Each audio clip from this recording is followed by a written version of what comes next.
local runner again.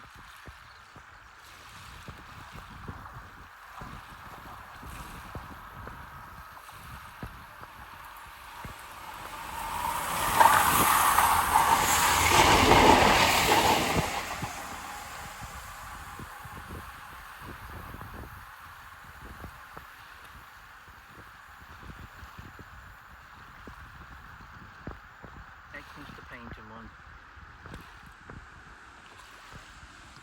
But I would say recommend do not cross this crossing here unless you're reading that sign first. That guy earlier, he just walked over and I was cross country going from Plymouth to Aberdeen, so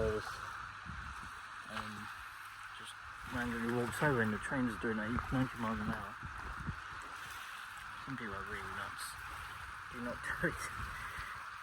People take their lives on the highways. I don't know where you are, but it's just mentally kind of sad.